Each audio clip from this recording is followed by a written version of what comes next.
अस्सलामुअलैकुम, बोल न्यूज़ में खुशामदीद। मैं हूँ महरूख शहरियार। मैं हूँ आपके साथ रमशा साजिद। हेडलाइंस आप जान चुके हैं, बुलेटिन का आगाज करेंगे इस खबर से। ताज हुआ ताराज। बांग्लादेश में डिक्टेटरशिप कायम करने वाली शेख हसीना वाजिद मुजरिम करार दे दी गई है। अदालत ने फैसले में कहा कि शेख हसीना वाजिद ने एहतजाज करने वालों को मारने का हुक्म दिया। उनकी गलत पॉलिसीज के बाइस लोग एहतजाज कर रहे थे, लोग घरों से निकले तो हसीना वाजिद ने गोलियां चलाने का हुक्म दिया, जिस पर 1400 अफराद को मार दिया गया है। बांग्लादेश में डिक्टेटरशिप कायम करने वाली शेख हसीना वाजिद अंजाम को पहुंची हैं, उनको मुजरिम करार दिया गया है।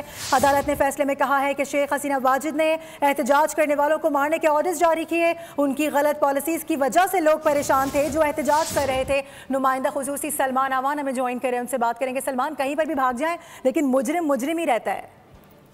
जी बिल्कुल ऐसा है। ये बहुत इंपॉर्टेंट केस है बांग्लादेश के साथ साथ जनूबी एशिया की सियासी तारीख का, जब एक मुसलसल 3 बार वजीर आजम रहने वाली शख्सियत और वो भी एक खातून शख्सियत को इस किस्म के इंतहाई संगीन इल्जामात का सामना है। बांग्लादेश में जिस कानून के तहत ये अदालत कायम की गई थी, 2010 का ये मामला है। 2010 में ये इंटरनेशनल क्राइम ट्रिब्यूनल नंबर 1 कायम किया गया था और आज इसने अहम तरीन फैसला जो है वह सुनाया है, जिसमें साबिक वजीर आजम शेख हसीना वाजिद के साथ साथ उनके साबिक वजीर दाखिला असदुज़्ज़मान खान कमाल और साबिक IG पुलिस चौधरी अब्दुल्ला अल मामून शामिल है, जो कि को एक्यूज्ड हैं। और इस 3 रुकनी ट्रिब्यूनल की सदारत जो है ये सरबराही जस्टिस मोहम्मद गुलाम मुर्तजा मौजूमदार कर रहे हैं, जिन्होंने ये फैसला सुनाया है। 453 सफ़ात पर मुश्तमिल ये फैसला है, जिसमें 78 साल शेख हसीना वाजिद जो है बजाते खुद तो पेश नहीं हुई। उन्होंने ट्रिब्यूनल को गैर कानूनी गैर आईनी करार दिया, लेकिन ट्रिब्यूनल ने उनकी गैर मौजूदगी के अंदर समाअत अपनी मुकम्मल की है। और असदुज़्ज़मान जो कि शेख हसीना वाजिद के साथ शरीक मुल्ज़िम है, वो इस वक्त मफरूर है, जबकि चौधरी मामून जो कि IG पुलिस थे वो सरकारी गवाह बन चुके हैं। और 2010 के बाद ये पहला मौका है कि किसी ट्रिब्यूनल के अंदर किसी मुल्ज़िम को सरकारी गवाह के तौर पर पेश किया गया। बहरहाल 5 बड़े इल्जामात का सामना था शेख हसीना वाजिद को, जिनकी बुनियाद के ऊपर उनके खिलाफ ये मुकदमा या ये कार्रवाई जो है वो चलाई गई।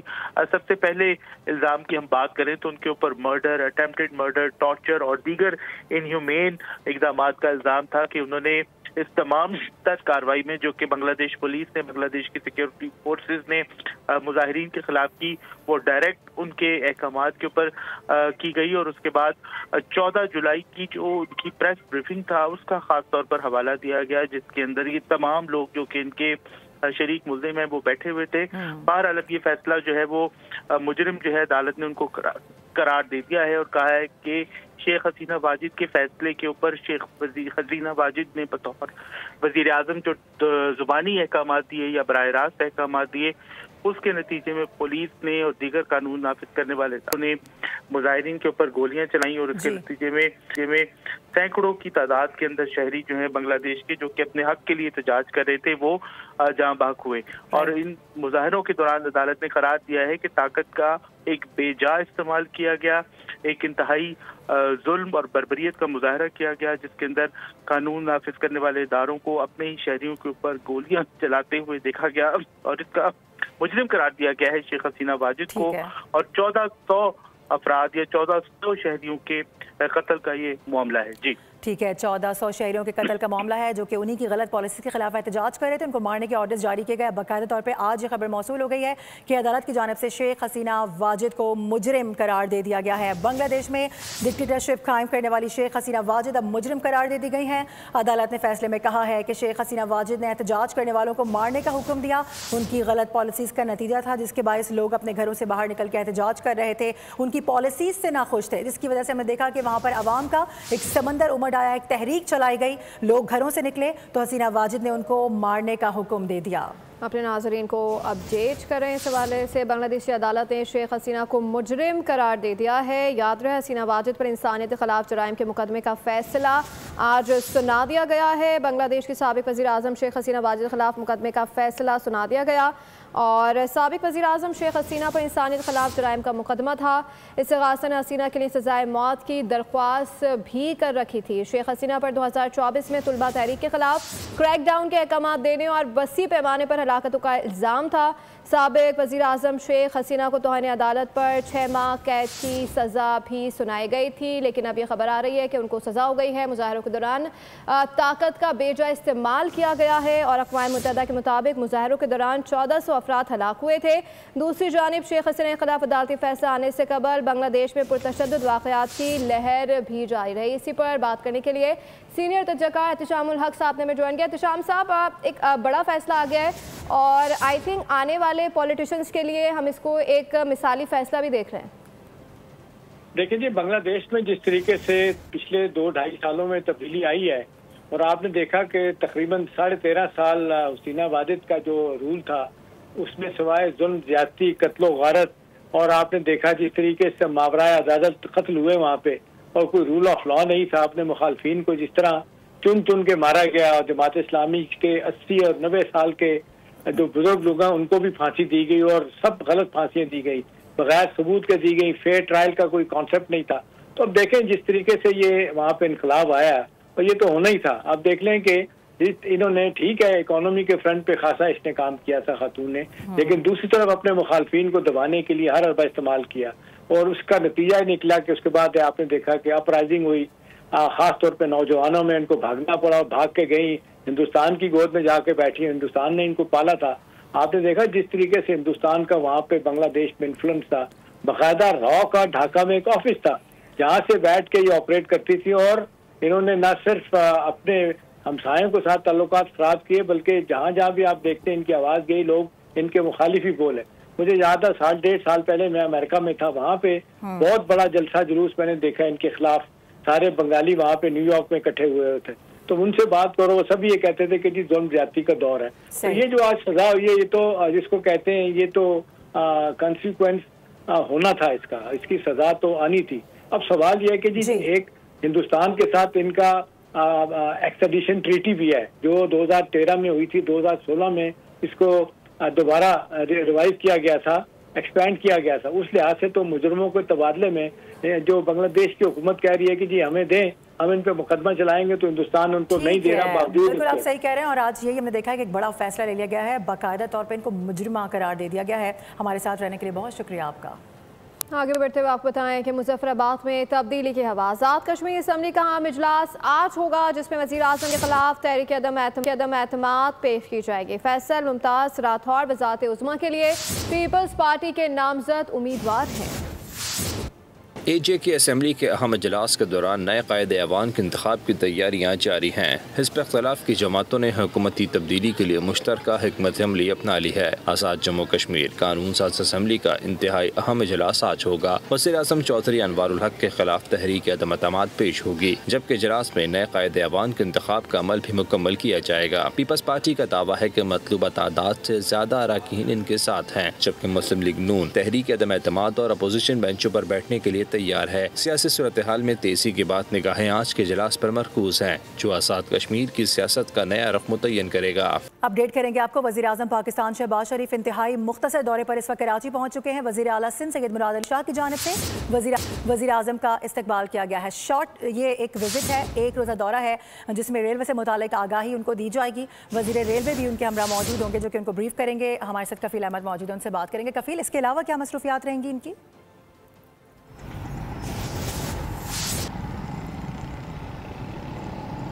देखिए, वज़ीर-ए-आज़म 27वीं तरमीम की कामयाबी से मंजूरी के बाद जो है वो पहुँचे हैं और उसके बाद वो फौरी तौर पर अगर हम बात करें तो कैंट स्टेशन उन्होंने जाना है, जहाँ जो नए VIP लाउंज हैं और उसके अलावा जो शालीमार ट्रेन है और उसका जो दफ्तर है उसको इनाग्रेट करना और उसके अलावा जो एस्केलेटर जो नए बनाए गए हैं, VIP लाउंज बनाए गए हैं एक फैमिली के लिए और एक VIP लाउंज, उसकी भी इनाग्रेशन जो है वो की जाएगी। और उसके बाद रुकन कौमी असम्बली हैं अब्दुल कादिर पटेल पाकिस्तान पीपल्स पार्टी के, उनके घर जाएंगे जहाँ उन्होंने उनके साहबजादी की जो शादी थी उसकी मुबारकबाद देनी है।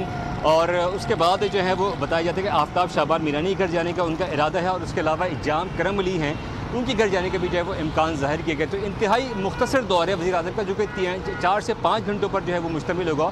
और उसी दौरान उन्होंने ये मुलाकातें करनी है, इनॉग्रेशन करनी है और उसके बाद वज़ीर आज़म पाकिस्तान मियां मोहम्मद शहबाज शरीफ कराची से जो है वो इस्लामाबाद के लिए रवाना हो जाएंगे। तो ये अब तक के शेड्यूल है, पहुँच चुके हैं और उसके बाद अब तक ये शेड्यूल जो है वो तरतीब दिया गया है। मुख्तसर दौरा है, 4 से 5 घंटे के दौरान साइड लाइन पर मुलाकातें हैं। इसके अलावा जो रेलवे स्टेशन से मुताल्लिक अपग्रेडेशन का मामला है वो भी देखा जाएगा। बहुत शुक्रिया। MQM रहनुमाओं की न्यूज़ कॉन्फ्रेंस में वफाकी वज़ीर सेहत ने इज़हार ख्याल करते हुए इख्तियारात की निचली सतह तक मुंतकली पर जोर दिया। मुस्तफ़ा कमाल ने इंकशाफ किया कि पीपल्स पार्टी 27वीं आईन तरमीम बल्दियाती बिल की हिमायत को तैयार नहीं थी। MQM ने तरमीम के बदले वजारतें और फंड्स नहीं मांगे बल्कि अवामी हुकूक की मांग की है। उन्होंने कहा कराची दूध देने वाली गाय हैं, बगैर चारा खिलाए कब तक दूध निकालेंगे। दावा किया कि भारत के खिलाफ जंग कराची वालों के खून पसीने की कमाई से जीती गई। 2000 को सिर्फ एक पॉइंट एजेंडे पे उनसे हुकूमत में शामिल हुए कि जब हम आपसे उस वक्त हुकूमत में शामिल होंगे कि आप MQM के इस आईनी तरमीम के बिल को अपने नंबर्स के साथ जब भी यह मौका आएगा आप इसकी सपोर्ट करेंगे। PMLN ने एग्रीमेंट पाकिस्तान के 24 करोड़ लोगों की दहलीज पर इख्तियारात और वसाइल पहुंचाने हैं। ये आईनी तरमीम इंशाअल्लाह ताला आएगी असेंबली में, अप्रूव भी होगी और लोगों की दहलीज तक इख्तियारात और वसाइल पहुंचेंगे। एक बार फिर वाज़े किया गया है कि जंग मुसल्लत करने वालों को वैसा ही जवाब दिया जाएगा जैसा कि मई में दिया गया था। फील्ड मार्शल सैयद आसिम मुनीर का दुश्मन को वाज़े पैगाम ऐवान सदर में उर्दून के शाह अब्दुल्ला आदम को निशान इम्तियाज़ अता करने के मौके पर गुफ्तगू की गई। फील्ड मार्शल ने कहा कि भारत के खिलाफ जंग में अल्लाह ने पाकिस्तान का सर फ़ख्र से बुलंद किया है। अल्लाह का ख़ास करम है कि पाकिस्तान ने अपने दुश्मन को धूल चटाई। मुसलमान जब अल्लाह पर भरोसा करता है तो दुश्मन पर फेंकी गई मट्टी को भी अल्लाह मिसाइल बना देता है। Welcome back. सिंध भर में मलेरिया और डेंगू के केसेस में मुसलसल इजाफा जारी है। रवा साल डेंगू के 15,000 से ज़ायद जबकि मलेरिया के 30,000 से ज़ायद केसेस रिपोर्ट हुए। तफसीलात लेंगे, मरियम हसन हमें ज्वाइन करिए। मरियम बताएगा क्या मजीद आदाद-ओ-शुमार सामने आ सकते हैं। शहर कायद में जाबजा गंदगी के ढेर और सीवरेज के नाकिस निज़ाम की वजह से मच्छरों की अफजाइश में तेज़ी से इजाफा गुज़िश्ता 2 माह में देखने में आया है, जिसके बाद कराची में डेंगू और मलेरिया के मच्छर जो हैं वो तेज़ी से परवान चढ़े हैं। शहर कायद की और सिंध की अगर हम खुसूसी तौर पर बात करें ओवरऑल सिंध भर में मलेरिया के तकरीबन अब तक 30,000 से ज़ायद केसेस जो हैं वो रिपोर्ट किए जा चुके हैं। जबकि अगर हम डेंगू की बात करते हैं तो डेंगू के हवाले से इन 2 से 3 महीनों में सबसे ज़्यादा केसेस रिपोर्ट हुए हैं। जबकि माहिर सेहत ने शहरियों को खुसूसी तौर पर हिदायत की है कि अगर वो घर के बाहर कहीं पर साफ़ पानी खड़ा हुआ देखें तो उसमें केरोसिन ऑयल जो है वो डाल दें ताकि उसके अंदर लार्वा की जो है अफजाइश ना हो सके। जबकि मलेरिया के मच्छरों के लिए कहा जा रहा है कि शहर कायद में गंदगी ही ना होने दी जाए, ना गंदगी होगी ना ही मच्छरों की अफजाइश नस्ल होगी।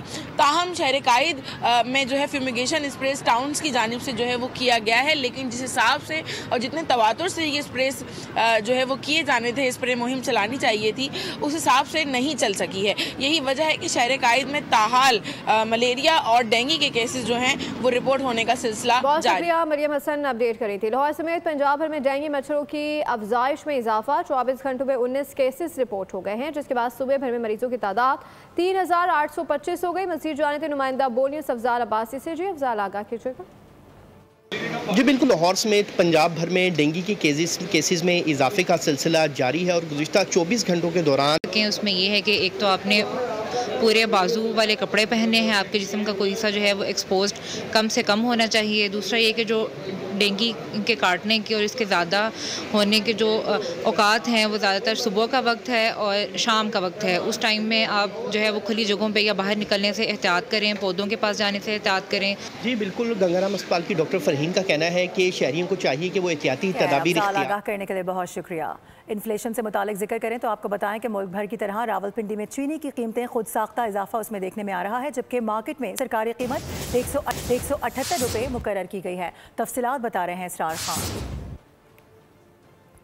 जी, बर्ग में जहां पर चीनी की कीमतों में इजाफा देखने में आ रहा है, वहीं अगर हम रावलपिंडी शहर की बात करें तो मकामी जो दुकानदार है उनकी जानब से चीनी की जो रेट है वो 180, 185, 190 रुपये किलो में चीनी दस्तियाब है। लेकिन ओवरऑल अगर हम रावलपिंडी शहर में होलसेल की बात करें तो जो सरकारी नरखनामा है 178 रुपये में चीनी की वाफिर मकदार दस्तियाब है। इस वक्त हम रावलपिंडी की सबसे बड़ी मंडी जो है राजा बाजार रावलपिंडी गवाल मंडी के जो ट्रेडर्स है वो हमारे साथ मौजूद है। चीनी की जो एक्स मिल मार्केट की पोजीशन है सर जी, वो आप समझ लें कोई 170 से लेकर 174-75 रुपये kg है। वो किराया डाल के 4-5 रुपये किलो का रावलपिंडी तकरीबन 177 बढ़ती है, 178 रुपये हम सेल कर रहे हैं। जितनी रावलपिंडी वालों को चाहिए होगी उतनी मिल जाएगी इंशाल्लाह ताला। कोई ऐसी बात नहीं है, कोई शॉर्टेज की बात नहीं है, गाहक की कमी है, चीनी की कोई कमी नहीं है। जिम्मेदारी बनती है ज़िले इंतजामिया की, प्राइस कंट्रोल कमेटीज़ की या फिर पैरा फोर्सेस की, वो जो भी चीनी महंगी बेच रहे हैं उनके खिलाफ जो है कानूनी इकदाम किए जाए। जी बहुत शुक्रिया अपडेट करने के लिए। खारियां और खानेवाल में ट्रैफिक हादसा, मुसाफिर वैन, रिक्शा, बस और ट्रॉलर के तसादुम में 3 अफराद जाँ बहक, 17 से ज़ायद जख्मी हो गए। लाशों और जख्मियों को अस्पताल मुंतकिल कर दिया गया। खारियां में GT रोड पर मुसाफिर वैन और रिक्शे में खौफनाक तसादुम। खानेवाल में मोटरवे M4 पर मुसाफिर बस और ट्रेलर टकरा गए, मुतअद्दिद अफराद जख्मी, जल्दबाजी का अंजाम मौत। खारियां में GT रोड पर मुसाफिर वैन और रिक्शे में खौफनाक तसादुम हुआ, 3 अफराद मौके पर जहाँ बहक जबकि 6 अफराद जख्मी हो गए। पुलिस के मुताबिक जहाँ बहक अफराद में 17 साल अब्बास, 40 साल आबिद और एक नामालूम शख्स शामिल है। जहाँ बहक अफराद की लाशें और जख्मियों को सरकारी अस्पताल खारियां मुंतकिल कर दिया गया। खानेवाल में मोटरवे M4 पर अब्दुल हकीम इंटरचेंज के करीब मुसाफिर बस और ट्रॉलर के दरमियान तसादुम हुआ, 11 अफराद जख्मी हो गए। मुसाफिर बस कराची से लाहौर जा रही थी। पुलिस के मुताबिक हादसा तेज रफ्तारी में ओवरटेकिंग के दौरान पेश आया। कसूर में कोट राधा किशन रोड के करीब तेज रफ्तार डंपर ने सड़क किनारे खड़े अफराद को कुचल दिया। 10 साल मासूम बच्चा मुइस डंपर के नीचे आकर जहाँ बहक हो गया। और आपको बताएं कि मुल्तान मोटरवे पर अफसोसनाक वाकया पेश आया, जहाँ पर एक बस पुलिस मोबाइल से जा टकराई। हादसे में मोटरवे पुलिस के 3 अफसरान जाँ बहक हो गए। हादसे के बाद बस ड्राइवर मौके से फरार हो गया। मोटरवे M5 उस शरीफ के करीब अफसोसनाक हादसा। तर्जुमान मोटरवे पुलिस के मुताबिक मुसाफिर बस पुलिस मोबाइल पर चढ़ दौड़ी। हादसे में मोटरवे पुलिस के 3 अफसरान शहीद हो गए। 14 में SI मोहम्मद मुश्ताक, ASI नासिर अब्बास और कांस्टेबल उसामा शामिल हैं। मोटरवे पुलिस के मुताबिक मुसाफिर बस कराची से मुल्तान जा रही थी। बस ने पेट्रोलिंग मोबाइल को पीछे से हिट किया। मोबाइल को कुचलने वाला बस ड्राइवर मौके से फरार हो गया। रेस्क्यू काम ने जहाँ बहक एहलकारों की लाशों को करीबी अस्पताल मुंतकिल कर दिया। इब्तदाई तहकीकात के मुताबिक बस की तेज रफ्तारी हादसे की वजह बनी। हादसे में ड्राइवर की गफलत के शवाहिद मिले हैं। हादसे की मजीद तहकीकात जारी हैं। इसी के साथ न्यूज़ बुलेटिन से फिलहाल इतना ही। मजीद बाखबर रहने के लिए विजिट कर सकते हैं हमारी वेबसाइट boldnews.com। देखते रहिए बोल।